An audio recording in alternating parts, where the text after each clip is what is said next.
Bonjour, aujourd'hui je t'amène au cœur du 8e salon du couteau de la Méditerranée qui s'est déroulé à Agde ce week-end du 29 et 30 mars 2025. Je tourne cette vidéo à mon retour pour apporter quelques précisions. Dans un premier temps, je n'avais pas prévu de filmer quoi que ce soit, c'est l'idée qui m'est venue en cours de salon. Donc évidemment, j'avais pas de micro. On entend assez bien mes interlocuteurs, les couteliers. Par contre, on entend en bruit de fond la foule, donc je suis désolé pour cela, mais j'ai pas pu faire autrement. Ensuite, deuxième précision, alors je me suis fait une petite liste. Il y avait beaucoup de monde et la lumière n'était pas forcément optimale. Et ensuite, je regrette, après avoir vu les vidéos sur mon PC, je passe pas assez de temps sur les couteaux. Donc j'espère qu'on arrivera quand même à les voir de façon correcte.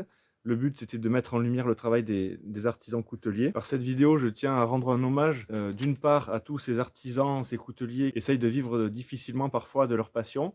Et aussi, je voudrais rendre un hommage à tous les organisateurs sans qui ce salon n'était pas possible. Il y a une énorme équipe de plusieurs personnes, hommes, femmes, de tous âges confondus, qui se sont démenés tout au long du salon et même avant et je pense aussi après, pour nous accueillir dans un bon confort avec des repas sympathiques, avec aussi bien sûr le sourire, de la bienveillance. Donc merci à toute l'équipe du Salon du Couteau et j'espère que cette vidéo vous plaira aussi et vous mettra en lumière votre travail qui est resté parfois un petit peu dans l'ombre. Je n'ai pas pu filmer tout le monde parce que j'avais aussi mon stand à tenir. Je vous mettrai les liens des différents artisans en bas dans la description. Pour ce premier salon, mon bilan est que j'en ressors très enrichi humainement. J'ai rencontré des personnes sympathiques, bienveillantes, généreuses en conseils. Et c'est vraiment très précieux pour le débutant autodidacte que je suis. Donc merci à vous tous avec qui j'ai pu échanger quelques mots lors de ce séjour. Cette vidéo a aussi un but pédagogique parce que sur les salons ou sur les marchés, on entend trop souvent « Ah, c'est trop cher, votre couteau est trop cher, est-ce que vous nous faites un prix ?» Et je voulais m'adresser en particulier à ces personnes-là et leur expliquer, si besoin est et s'ils sont capables de comprendre, ce qu'est l'artisanat. En fait, quand vous achetez un couteau, en l'occurrence, ou plus généralement un objet fait par un artisan, vous n'achetez pas qu'un objet. Ce n'est pas qu'un couteau, c'est aussi du temps de recherche, c'est du temps passé à apprendre, c'est du temps avec des échecs, c'est du temps avec des réussites, des déceptions, des doutes, des joies aussi. C'est du matériel, c'est parfois de la sueur, parfois du sang malheureusement, puisqu'on travaille avec des outils assez dangereux. Voilà, vous achetez tout ça, vous achetez des moments de vie d'un artisan. Donc réfléchissez-y avant de juger les prix les prochaines fois. Essayez de relativiser. Je ne parle même pas du côté pragmatique des impôts, des cotisations sociales, etc. Mais là, je vous parle juste de temps de vie d'un artisan, le côté humain, le côté avec le cœur. Voilà, quand vous achetez un couteau artisanal ou un objet artisanal, rappelez-vous de ça. Vous vous offrez un morceau de vie d'un artisan qui est passionné, qui essaye de vivre de sa passion, parfois très difficilement. Donc gardez ça en tête. Merci.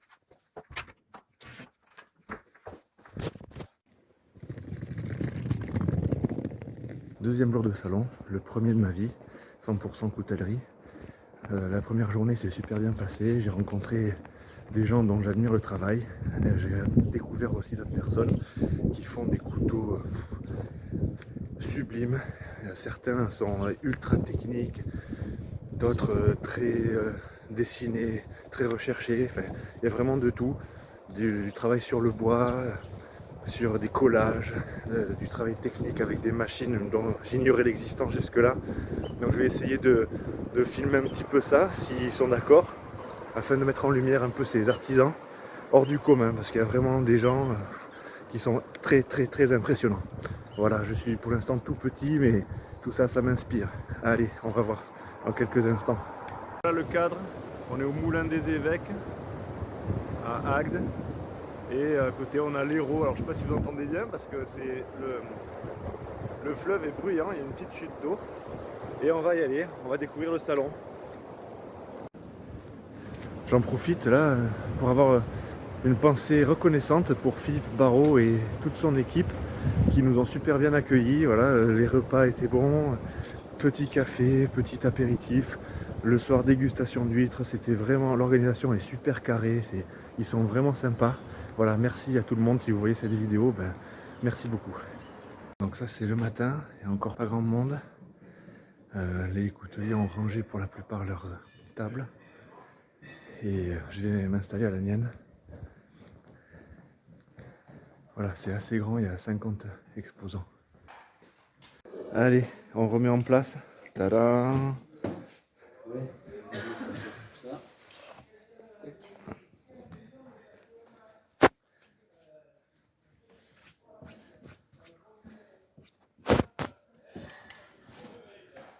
côté de moi, il y a Laurent Chabut, ou Chabut Chabut.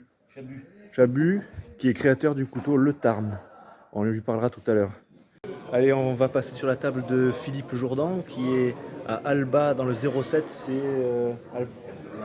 en Ardèche, et qui fait un travail épuré avec des aciers au carbone ou des aciers inox concernant les couteaux de pêche. Et il va chercher son bois, il travaille lui-même tous les bois dans la nature. Donc on a de l'olivier, ici on a du liège, si je ne me trompe pas. Du cuir. C'est des rondelles de cuir, ouais. Rondelles de cuir sur un gros glaive, je sais pas comment tu appelles ça. Ouais, une grosse dague. Il fait aussi ses fourreaux et même les petits fourreaux en bois là, qui vont avec les couteaux. Voilà, c'est un chouette travail. Donc si vous voulez le découvrir et que vous êtes dans le 07, il est à... Je prends la photo. Voilà. Commune de Maire. Maire, je savais pas comment le dire. J'espère qu'on m'entendra bien parce que j'ai pas de micro. Allez, on va faire la suite. Ah, j'avais pas vu le petit couteau à huître avec un petit détail nacré.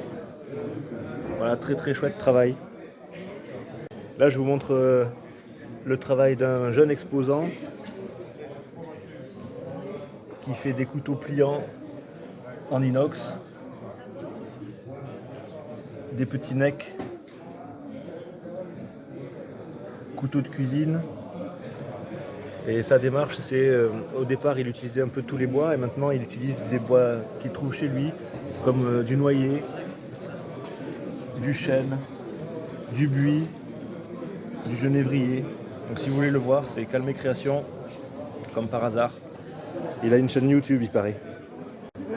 Allez, là on est sur le stand du grand Alain Valette, modeste et très sympathique, qui fait des couteaux magnifiques. Je vous montre quelques échantillons. Donc Alain Valette, qui est près de Béziers, Maraussan, c'est ça? C'est ça, tout à fait. Dans l'Hérault. Petit village à côté de Béziers.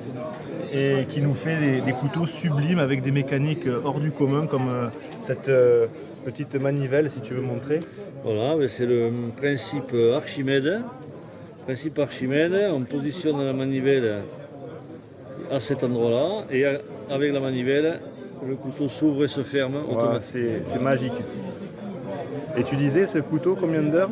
Sur celui-là qui est très particulier parce qu'il y a des scènes automates à l'intérieur. Alors là, c'est très difficile à voir en vidéo.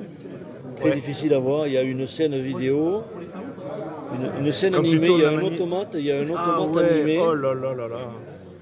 C'est Avec incroyable. un petit oiseau qui donne à manger à son petit. C'est magnifique. J'avais pas vu ça hier, tu vois. Et là, ça c'est la scène pour les enfants. Et pour les adultes, il y a une scène cachée. Derrière. Qui est cachée dans un tiroir secret qui est ici. Wow. Et là, c'est pas le même oiseau. Ah ouais, là je mettrais un plus 18 là, sur le montage. Voilà, là c'est pas le même oiseau. D'accord.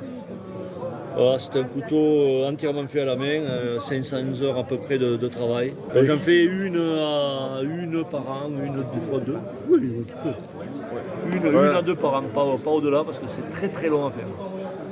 Et puis j'ai pas de plan, donc je travaille vraiment en aveugle. Je crée les pièces au fur et à mesure pour les assembler dans un espace donné, c'est pas évident. C'est pour ça qu'on ne me copie pas. Formidable. Ouais, j'ai apporté une petite surprise que je porte régulièrement sur les salons. Ce sont des couteaux miniatures. Des miniatures tous pliants avec des mécanismes différents. Waouh. Alors, il y a une dague à la destin, le Buck 110, un pied monté, un liner lock. Ils sont tous ivoire de mammouth rivés en or. Magnifique. Voilà. Merci. Donc là on est sur le stand de coutellerie entre chien et loup de Jérémy Schmitz, c'est ça je dis bien? Oui. Qui nous fait des couteaux 100% forgés, acier au carbone. C'est ça. Et qui est sur Puy-la-Garde. dans le Tarn-et-Garonne. Voilà, il nous fait de superbes pliants de clous. Ici un magnifique, alors parce que je suis pas Spielberg, un magnifique Damas plume. Ça aussi, c'est Ouais. Très très chouette. Et ça, c'est un sandwich. Un sandwich, alors c'est quels aciers ça? C'est les aciers que je fais moi, en fait, c'est selon aussi. Mais... Ouais. Il y a acier doux, nickel pur et acier carbone. Ok. 5 couches de chaque côté. Enfin, chaque couche. D'accord. Et là, on est sur le stand de monsieur Breda Lino, qui est dans le 65 et qui fait tout lui-même. Donc on a du piémontais, on a du feuilleté ici, du pompe arrière.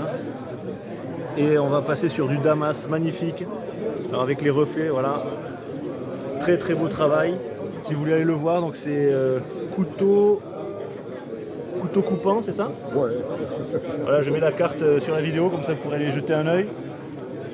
Couteau de chasse, couteau de table forgé, des petits étuis, voilà, magnifique. On va continuer l'exploration.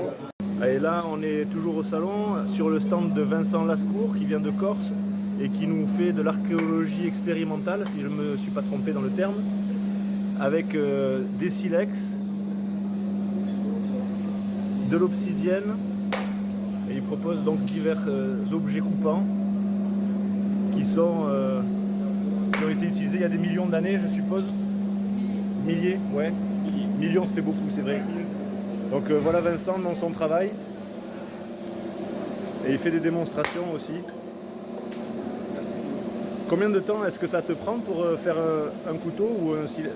Ça dépend des pièces et ça dépend de la technique qu'on emploie. En fait, la technique évolue dans le temps, dans la préhistoire. Donc au départ, les pièces sont extrêmement travaillées et nécessitent beaucoup de matières premières pour obtenir une pièce, donc beaucoup de mise en œuvre.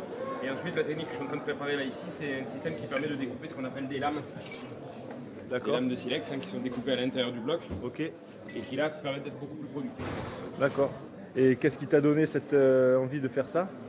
C'était mon métier, j'étais archéologue. D'accord. C'est lié directement à la recherche scientifique.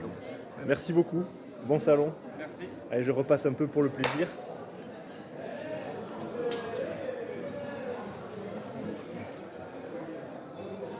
Et la carte comme ça, hop, si vous voulez jeter un œil. Là, on est sur le stand de Sylvain Itournel qui est dans le Puy de Dôme, si je ne me trompe pas, à l'Aumônerie, donc le bassin de Thiers, et qui nous propose des couteaux avec une ligne hyper élégante, des plaquettes qu'il colle lui-même. Et ici, un couteau fait 100%, c'est ça, tu me disais? C'est ça, c'est ma petite nouveauté de l'année. C'est ma version du bulldog. Oui. Donc un petit bulldog en lame entièrement cachée. En flipper. Super fluide. Voilà. Magnifique. En fait, mon but sur ce couteau, ça a été de créer un bel objet qui a une lame, mais d'abord un bel objet. Oui. Donc c'est pour ça, de ne pas avoir la lame, d'avoir un truc de sympathique avec une petite lame, parce que ça peut servir. Et en fait, moi, mon gros travail, j'adore jouer sur les matières et les matériaux, c'est d'assembler plein de matières différentes. Ouais. Là, par exemple, la pièce du centre, on a de l'ivoire de mammouth. Oui. Là, on a un petit liseré de cuivre, du basalte des volcans d'Auvergne, un petit liseré de cuivre, du carbone de chez Fat Carbone, visserie plaqué or, une fausse pièce qui est en carbone, des platines guillochées. Toujours pareil, je ne sais pas si on voit bien, mais un petit liseré de cuivre entre la platine et la fausse pièce. Ouais. Et une lame Baker Forge avec un damas qui est carboné et un centre carbone. Ah, c'est magnifique. Voilà. Merci. Ça te va? Ouais, c'est bien. On va la garder. On la garde. Ouais, c'est pas pour un freestyle, c'est pas mal. J'espère qu'on entendra bien le son parce que c'était intéressant. Et là, on a un couteau de cuisine. C'est ça. Modèle déposé, je pense. Modèle déposé. Oui, qui est sur un tiers et dont le manche est en pierre de Volvic. Puis de la Nugère, éruption qui a 10 000 ans, donc un bout de volcan d'Auvergne qu'on met dans notre cuisine. Super, et là une interprétation du laguiole. C'est ça, le laguiole qui se fait seulement en pierre, c'est ma spécialité. Et après toute une collection de tiers sur différentes coutures, sur un petit liner en piémontais. Voilà, avec des guillochages de furieux. C'est magnifique. Et là aussi, pierre de volcan. C'est ça, des pierres naturelles, notre gamme table. Gamme de table. Et fromage. Voilà, vous pouvez. Alors, je ne sais pas si ça va marcher le QR code. Voilà, je mets ça. Hop. On continue avec Forge et Cuir de Joël Perouti qui est à Coursan dans l'Aude et qui nous propose donc. Je le fais, ouais. Allez, vas-y. Salut Joël. On propose de différentes pièces, du fixe, du pliant. Ouais. Et là, toutes les pièces sont des aciers carbone, forgés. Que tu forges toi chez toi. Chez moi, avec une forge à gaz ou une forge à charbon. Ouais. Et voilà, après on fait différentes, du damas, d'autres aciers, C70, C75.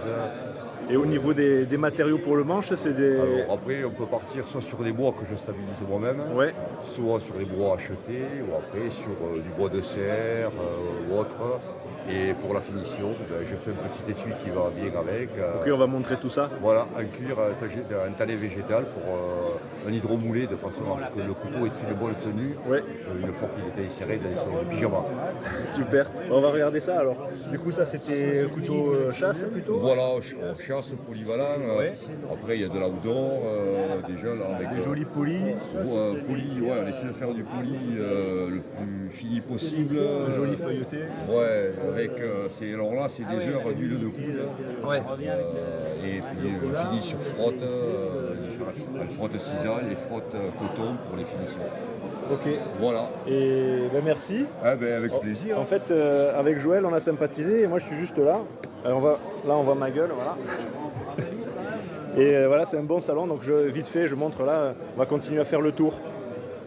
Il commence à y avoir du monde et dimanche 9h du matin. David Bruno, qui nous vient de Nouvelle-Calédonie, qui nous propose des couteaux pliants, couteaux bushcraft. Il vient de Nouméa et en ce moment il est basé, je sais plus où, il me l'a dit hier, j'ai oublié, je lui redemanderai. Voilà, David Bruno avec une dague en damas, magnifique.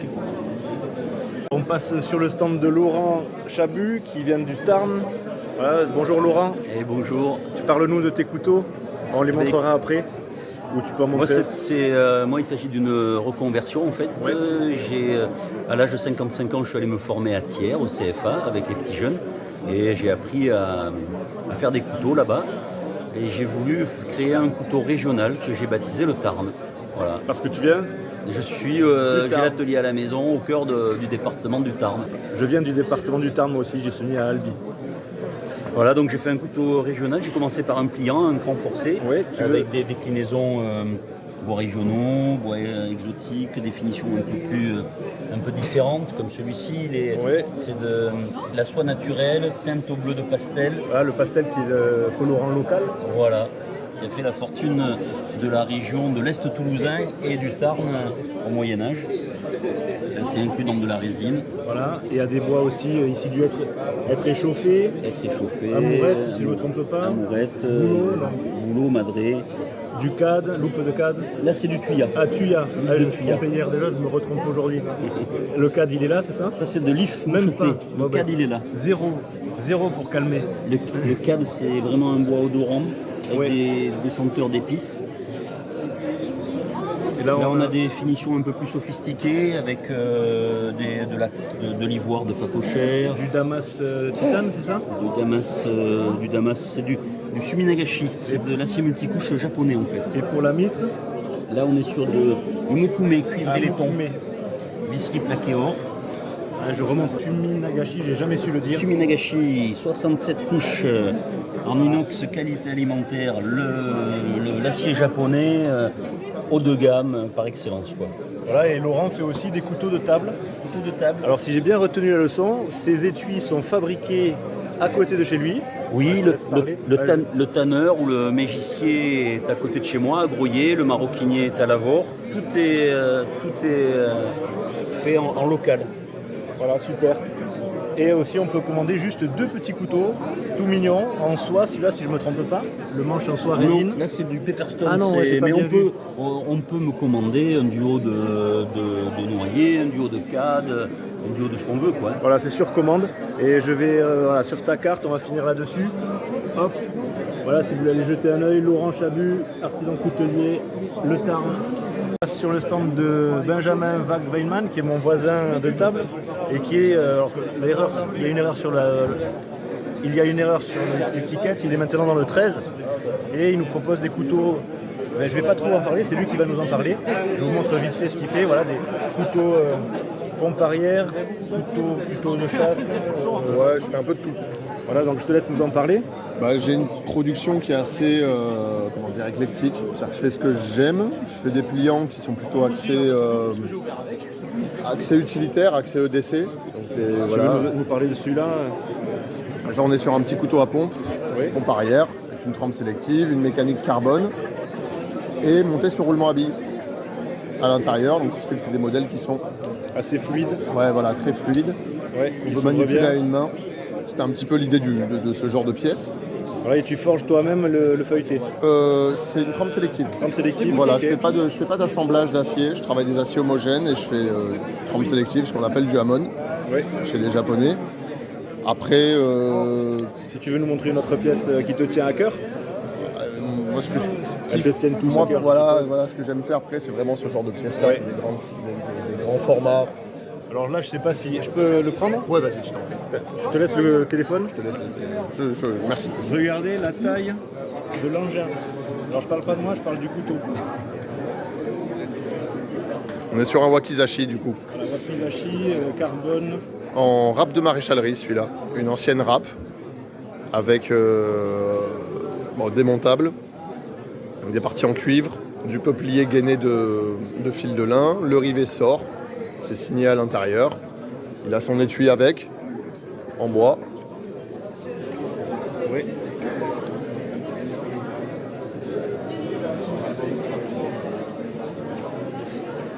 Voilà, et donc moi je m'oriente vers une prod assez axée grande lame, plus ça va, et axée un petit peu heroic fantasy. Donc de m'inspirer de jeux vidéo, d'univers gaming, d'univers geek, pop culture et ce genre de choses-là. On va le retrouver sur les Jinx, Ah super. pour ceux qui ont vu Arcane. Ok. Voilà, ça c'est les Jinx. Après j'ai sorti une dague inspirée d'Assassin's Creed, pour ceux qui ont joué au jeu. Ok. Sympa. Et voilà, le j'oriente manche, c'est du buffle. buffle. C'est cuivre, acier, buffle, acier. Super. Et combien d'heures à peu près, par exemple pour ton sabre là, ton wakizashi? Ouais, je dirais une bonne semaine de taf. D'accord, une bonne En semaine. nombre d'heures. À 7 heures par jour mini. Ouais, un truc dans le style. Il y a des journées à 10 heures, il y a des journées à 5 heures. Ouais. Ça dépend un peu de mes. Ok.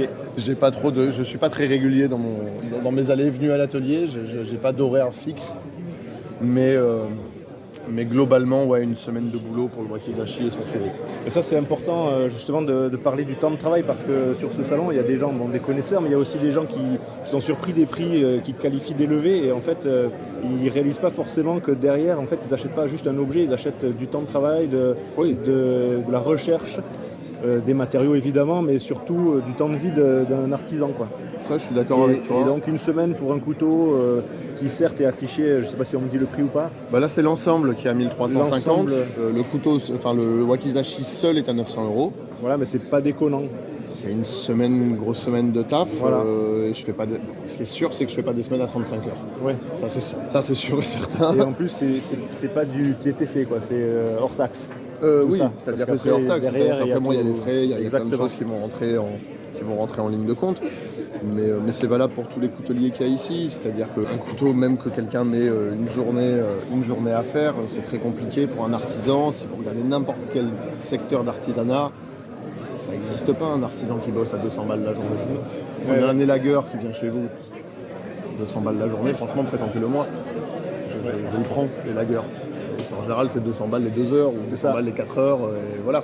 Donc, c'est-à-dire qu'on reste quand même des artisans. On est aussi assujettis, pour la plupart d'entre nous, en micro-entreprise. On a des frais à payer, des cotisations, on a des taxes, on paye notre TVA sur tous nos achats, comme tout le monde. Ok. Ça a beau être un métier d'art. Ben merci. Voilà. Et au passage, allez voir sa chaîne. Je sais pas si le nom de ta chaîne, je l'ai pas C'est trouvé hier. Ben Vague Coutelier. Ouais, je prendrai le temps de mettre les liens Voilà, en c'est description. C'est sur YouTube. Et j'ai un problème avec Instagram, j'ai été ghost. On est sur le stand de Julien Le Bastard qui est dans l'Ardèche et on commence par une pièce assez exceptionnelle que j'ai jamais vue avec du bronze coulé pour le manche et un petit acier feuilleté. Tu appelles ça, c'est quoi? C'est un couteau style mini dague ou C'est des petits pliants. petit pliant? Ah, il est pliant celui-là, d'accord. On va le laisser démontrer. Ah, super. Voilà, j'ai jamais vu ça nulle part. Chapeau pour l'originalité. C'est des fontes de cire, des fontes qui sont faites en cire perdue. D'accord. Donc je fais une petite pièce comme ça en os ou en bois ou n'importe quoi. Après je fais un moule en silicone. J'enlève cette pièce-là, je colle de la cire à la place pour pouvoir récupérer cette pièce-là en cire. Ouais. Et après je fais un petit entonnoir d'entrée, un petit morceau de sortie, il faut que je fasse quelques évents, je fais un moule en terre, je mets ça dans un four, la cire elle fond, et après dans un creuset. Là. Oh non, c'est des trucs, ça date du 7e siècle, hein, la cire perdue, l'âge de bronze. Ton inspiration, c'est Moi c'est plutôt science-fiction, Scandinavie, mythologie, un peu de spiritualité, tu vois, j'ai le petit scarabée égyptien, là, le kéfri. J'ai des petites pièces comme ça, un peu originales, avec un petit ressort à palme sur le dessus. D'accord, ça c'est du cerf, le manche? Ouais, du cerf, buffle, et puis après laiton, inox, tu vois, il y a une petite tête d'Odin là qui est gravée. Et pour cette pièce là, tu as mis combien de temps? À peu près? Pour donner une idée, parce que souvent sur YouTube on voit des artisans qui font des couteaux en 10 minutes grâce à la magie du montage. Il y a au moins 80 heures de boulot là-dessus. Ouais. Voilà, 80 heures de travail. C'est énorme. 80... entre le damas, tu vois les petits braquets qu'il faut fabriquer, qu'il faut rifter. Et là, tu vois en fait la jonction entre ça et ça, c'est pas juste collé, hein, c'est emmanché dedans avec un système de cylindres qui s'emmanchent les uns les autres. C'est clafeté avec le petit casque.